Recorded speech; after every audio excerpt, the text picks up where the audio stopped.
Option trading में खुद की एनालिसिस पे भरोसा रखना कितना ज़्यादा इंपॉर्टेंट है, आज मैं आपको डिटेल में बताऊंगा क्योंकि मेरे साथ हुआ है। स्क्रीन पे जो आप देख रहे हो मेरा आज का ट्रेड है and how I got this in detail बताता हूँ। तो ये कैरी फॉरवर्डेड ट्रेड है, आप देख सकते हो। तो ये ट्रेड मैंने कल बीटीएसटी में लिया था क्लोजिंग सेशन में, ये सोच के कि आज सुबह के सेशन में इसको बेच दूंगा, क्योंकि कल के मेरे एनालिसिस के हिसाब से मुझे ऐसा लग रहा था कि मार्केट आज गिरेगा। द रीजन इज, आप स्क्रीन पे देख सकते हो मेरा पर्सनल ट्रेडिंग चार्ट है, यहाँ पे 25,382 का जो रेजिस्टेंस है वो निफ्टी कल के दिन में पार नहीं कर पाए। सो आई फेल्ट कि ये रेजिस्टेंस है तो मार्केट कल थोड़ा तो गैप डाउन ओपनिंग देगा। तो यही सोच के मैंने 61 के आसपास, आप देखोगे ये 25,150 की पुट खरीद ली थी। अब मार्केट आज स्लाइटली गैप अप खुली, मेरा एनालिसिस गलत हो गया, लेकिन खुलते से ही देखोगे ना तो पहली रेड कैंडल आ गई और मैंने ये नोटिस किया कि कल के दिन में 25,382 क्रॉस नहीं हुआ है, तो आज एक बार जो सपोर्ट लेवल है ना वो निफ्टी टच कर सकता है, जो है 25,180 का।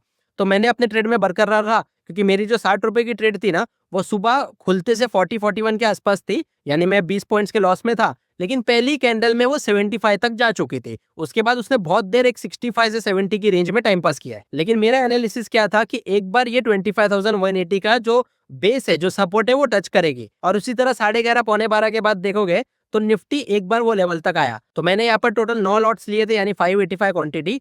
तो मैंने 91 के आसपास जब प्राइस पहुंचा ना तो मैंने मेरी 1/3 क्वांटिटी यानी 3 लॉट्स बेच दिए, क्योंकि मुझे देखना था कि यहाँ पे ये सपोर्ट देखो पहले भी टेस्ट हो चुका है, तो इस बार अगर सपोर्ट ब्रेक हुआ तो नेक्स्ट सपोर्ट सीधा 25,000 और फिर 24,800 के आसपास है एज पर माई एनालिसिस। तो मैंने सोचा अगर ये सपोर्ट बिग कैंडल के साथ ब्रेक होता है तो ये पुट मुझे और भी ज्यादा प्रॉफिटेबल हो सकती है।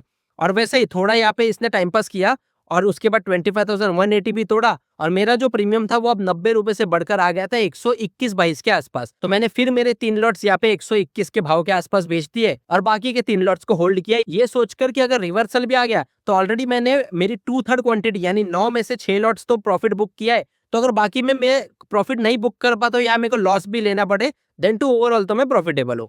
तो ये मैंने फॉलो किया, लेकिन उसके बाद निफ्टी में बड़ा फॉल आया और निफ्टी 25,000 के सपोर्ट तक पहुंचने गया और मेरे पुट का प्रीमियम जो 121 के आसपास था वो अब 145 के आसपास पहुंच गया था। तो इसी तरह मैंने बुक करते करते 139 के आसपास मेरी पूरी क्वांटिटी यानी बचे हुए 3 लॉट भी बेच दिए और टोटल प्रॉफिट जो आप स्क्रीन पे देख रहे हो उतना प्रॉफिट ले लिया। भले ही मेरे बेचने के बाद भी वो प्रीमियम 170 तक गया, लेकिन नो रिग्रेट, क्योंकि एक अच्छा खासा बड़ा मूव मुझे मिल गया था। मेरे आज के ट्रेड से मैंने ये सीखा कि अगर आपकी एनालिसिस सही है तो 10 में से 7 या 8 बार वो एनालिसिस आपको पैसा कमा के देगी।